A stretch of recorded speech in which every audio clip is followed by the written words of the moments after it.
ሰላም ጤና ይስጥልን አድማጭ ተመልካቾቻችን ከኢትዮጵያ ዜና አገልግሎት የዕለቱን አበይት መረጃዎች ይዘን ቀርበናል። አርዕስቶቹን በማስቀደም እንጀምራለን። በማረሚያ ቤቶች የሚሰጠውን የጤና አገልግሎት ተደራሽነትና ጥራት ይበልጥ አጠናክሮ ማስቀጠል ይገባል ሲሉ የሕዝብ ተወካዮች ምክር ቤት ምክትል አፈ ጉባኤ ሎሚ በዶ ገለጹ። ባለፉት 5 ዓመታት ስር የሰደዱ ችግሮችን በመቅረፍ አዲስ አበባን የሰላምና የልማት ማዕከል ማድረግ መቻሉን የአዲስ አበባ ከተማ አስተዳደር ከንቲባ አዳነች አቤቤ ገለጹ።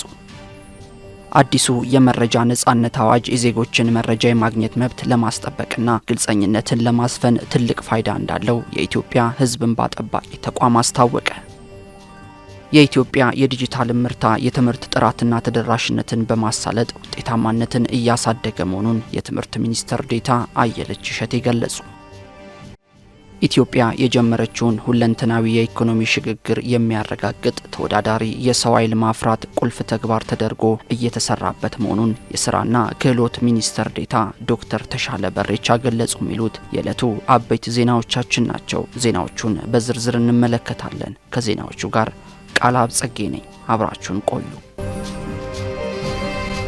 በማረሚያ ቤቶች የሚሰጠውን የጤና አገልግሎት ተደራሽነትና ጥራት ይበልጥ አጠናክሮ ማስቀጠል ይገባል ሲሉ የሕዝብ ተወካዮች ምክር ቤት ምክትል አፈ ጉባኤ ሎሚ በዶ ገለጹ። የ2018 ዓ.ም የጤና ዘርፍ የክረምት በጎ ፍቃድ አገልግሎት መርሃ ግብር በሸገር ከተማ ዳለቲ ማረሚያ ቤት በይፋ ተጀምሯል። የሕዝብ ተወካዮች ምክር ቤት ምክትል አፈ ጉባኤ ሎሚ በዶ በዚህ ወቅት ባደረጉት ንግግር ማረሚያ ቤቶች የሕግ የበላይነት የሚከበርባቸው ስፍራዎች ብቻ ሳይሆኑ ሰብአዊነት የሚረጋገጥባቸውና ታራሚዎች በእውቀት በክህሎትና በስነ ምግባር ታንጸው ወደ ማህበረሰቡ የሚቀላቀሉባቸው የለውጥ ማዕከላት ናቸው ብለዋል። ታራሚዎች እንደ ማንኛውም ዜጋ ማግኘት ያለባቸውን ሰብአዊና የጤና ክብካቤ ሁሉ የማግኘት መብት አላቸው ያሉት ምክትል አፈ ጉባኤዋ የሚያገኙትን የሕክምና አገልግሎት ተደራሽነትና ጥራት ይበልጥ ማሳደግ እንደሚገባ ተናግረዋል። የክረምት በጎ ፍቃድ የጤና አገልግሎትም ለሕክምና ተደራሽነት የራሱ አጋዥ ሚና እንዳለው ጠቅሰው በማረሚያ ቤቶች የሚሰጠውን የጤና አገልግሎት ይበልጥ ማስፋት ያስፈልጋል ነው ያሉት። የጤና ሚኒስትር ዶክተር መቅደስ ዳባ የበጎ ፍቃድ አገልግሎት በጠቅላይ ሚኒስትር ዶክተር አብይ አህመድ ተነሳሽነት የተጀመረ ሀገራዊ ንቅናቄ ሲሆን ሚኒስትሩም ይህንን ተሞክሮ በጤናው ዘርፍ አጠናክሮ እንደሚቀጥል ገልጸዋል። በጤናው ዘርፍ በየዓመቱ የሚካሄደው የክረምት በጎ ፍቃድ አገልግሎት በሀገር ውስጥ ከሚገኙ የጤና ባለሙያዎች በተጨማሪ በውጭ ሀገራት የሚኖሩ ዲያስፖራ የጤና ባለሙያዎችና ሌሎች በጎ ፍቃደኞችን በማሳተፍ እየተከናወነ ነው ብለዋል። ባለፉት 5 ዓመታት ስር የሰደዱ ችግሮችን በመቅረፍ አዲስ አበባን የሰላምና የልማት ማዕከል ማድረግ መቻሉን የአዲስ አበባ ከተማ አስተዳደር ከንቲባ አዳነች አቤቤ ገለጹ። የአዲስ አበባ ከተማ አስተዳደር የ2018 በጀት ዓመት ማጠቃለያ የስራ አፈጻጸም ግምገማውን አካሂዷል። ከንቲባ አዳነች አቤቤ በዚህ ወቅት እንዳሉት ከተማዋ ባለፉት 5 ዓመታት የተያዙ ስትራቴጂክ ግቦችን በተሟላ ሁኔታ በመተግበር በርካታ ውጤቶች መመዝገባቸውን ተናግረዋል። በአዲስ አበባ ስር የሰደዱ ችግሮችን በመፍታት ና ስር ነቀል የአስተሳሰብ ለውጥ በመፍጠር ከተማዋን የሰላምና የልማት ማዕከል ማድረግ መቻሉን ጠቁመዋል። ከተማዋ ማህበራዊ ፍትህ የነገሰባት ጽዱ፣ አረንጓዴና ውብ ከተማ እንድትሆን የተሰሩ ስራዎች ከተማዋ የዓለምን ትኩረት እንድትስብ ማስቻሉን ጠቅሰዋል። በርካታ ስኬቶች ቢመዘገቡም አሁንም ያልተሻገርናቸው ተግዳሮቶች አሉ ያሉት ከንቲባዋ የአመራሩ የአፈጻጸም ልዩነት እንዲሁም የኑሮ ውድነት ጉዳይ በጥልቀት እንደሚገመገምም ተናግረዋል። ከህዝቡ የልማት ፍላጎትና ከብልጽግና ግብ አንጻር በርካታ ቀሪ ስራዎች እንዳሉ አመላክተው ስኬቶችን በማስፋት እንዲሁም ተግዳሮቶችን ለይቶ በመፍታት የላቀ አፈጻጸም ለማስመዝገብ መትጋት እንደሚገባም አስገንዝበዋል።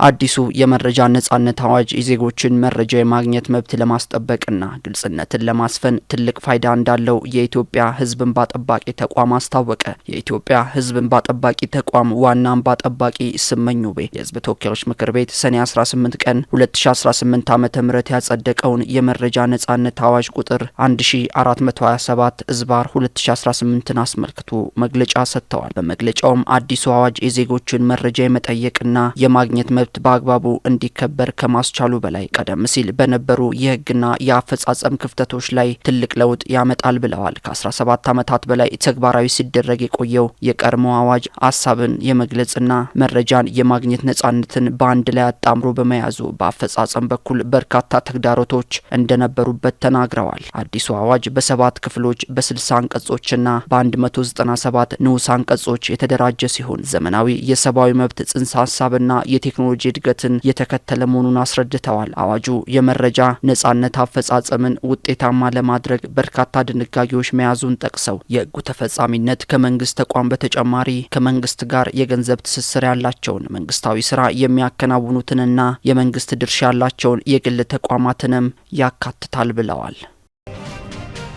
የኢትዮጵያ የዲጂታል ምርታ የትምህርት ጥራትና ተደራሽነትን በማሳለጥ ውጤታማነትን እያሳደገ መሆኑን የትምህርት ሚኒስትር ዴኤታ አየለች እሸቴ ገለጹ። የትምህርት ሚኒስትር ዴኤታ አየለች እሸቴ ለኢዜአ እንደገለጹት መንግስት በትምህርት ዘርፍ የሚስተዋሉ ስብራቶችን ለመጠገንና ጥራትን ለማረጋገጥ በለውጡ ዓመታት መጠነ ሰፊ የሪፎርም ስራዎችን አከናውኗል ብለዋል። በዚህም የትምህርት ተደራሽነትና ጥራትን በዘላቂነት ማረጋገጥ የሚያስችሉ በርካታ ስትራቴጂዎችን በመንደፍ ተግባራዊ መደረጋቸውን ገልጸዋል። ተማሪዎችን በቴክኖሎጂ በእውቀትና በክህሎት ለማብቃት ከዋና ዋና ከተሞች እስከ ገጠር ትምህርት ቤቶች የኮምፒውተር ላይብረሪዎችን የማደራጀትና የማስፋፋት ስራዎች መከናወናቸውን ተናግረዋል። ዘመኑ የሰው ሰራሽ አስተውሎት ኤአይ እንደመሆኑ መጠን ይህንን ቴክኖሎጂ ከመማር ማስተማሩ ሂደት ጋር ማጣጣም የትምህርት ጥራትና ተደራሽነትን ለማረጋገጥ ወሳኝ መሆኑን ገልጸዋል። ይህ የቴክኖሎጂ ሽግግር የመምህራንን የስራ ጫና በከፍተኛ ሁኔታ የሚቀንስ ከመሆኑም በላይ የተማሪዎችንና የመምህራንን ጊዜ በመቆጠብ የትምህርት ጥራትን በዘላቂነት ለማረጋገጥ የላቀ ፋይዳ እንደሚኖረውም አስረድተዋል። ኢትዮጵያ የጀመረችውን ሁለንተናዊ የኢኮኖሚ ሽግግር የሚያረጋግጥ በእውቀትና በክህሎት የዳበረ ብቁና በዓለም አቀፍ ደረጃ ተወዳዳሪ የሰው ኃይል ማፍራት ቁልፍ ተግባር ተደርጎ እየተሰራበት መሆኑን የስራና ክህሎት ሚኒስትር ዴኤታ ዶክተር ተሻለ በሬቻ ገለጹ። የስራና ክህሎት ሚኒስትር ዴኤታ ዶክተር ተሻለ በሬቻ ለኢዜአ እንደገለጹት የስራ ዕድል ፈጠራን ለማጠናከርና የኢንዱስትሪዎችን የሰው ኃይል ፍላጎት ለማሟላት በፖሊሲና በስትራቴጂ ሰፊ የማሻሻያ ስራዎች እየተከናወኑ ነው ብለዋል። የስራና ክህሎት ሚኒስቴር ክህሎት መር የስራ ዕድል ፈጠራን በመከተል ዜጎች በቂ የኢንተርፕረነርሺፕ እውቀትና ክህሎት ጨብጠው ወደ ስራ እንዲገቡ እየሰራ ይገኛል ብለዋል። ቀጣይነት ባለው ሁኔታ ስልጠናዎችን ከገበያ ተጨባጭ ፍላጎት ጋር በማጣጣም ውጤታማ ስራ እየተከናወነ መሆኑንም ገልጸዋል። የኢትዮጵያን ሁለንተናዊ የኢኮኖሚ ሽግግር የሚያሳካ ዘመኑን የዋጀ እውቀትና ክህሎት የቀሰመ የሰው ኃይል ለማፍራት ልዩ ትኩረት እንደተሰጠውም ጠቁመዋል። ስልጠናዎች ከንድፈ ሀሳብ ወጥተው በብቃትና በተግባር ላይ የተመሰረቱ እንዲሆኑ ሰፊ የስርዓተ ትምህርት ማሻሻያ እየተደረገ መሆኑን ጠቁመው ከአዳዲስ ቴክኖሎጂዎች ጋር ማስተሳሰር ቅድሚያ የሚሰጠው ተግባር መሆኑንም ጠቅሰዋል። መንግስት በክህሎት ልማት ላይ የጀመረውን ተግባር ይበልጥ ለማጠናከር የግሉ ዘርፍ ተሳትፎ ወሳኝ መሆኑን ጠቅሰው በመላው ሀገሪቱ የግል ዘርፉን ጨምሮ ከ1500 በላይ የቴክኒክና ሙያ ማሰልጠኛ ኮሌጆች መኖራቸውን ተናግረዋል። የማሰልጠኛ ተቋማቱ ከኢንዱስትሪ ፍላጎት ጋር በቀጥታ ትስስር እንዲፈጥሩ እየተደረገ እንደሚገኝም አመላክተዋል። ዜናው አበቃ። ሰላም ቆዩ።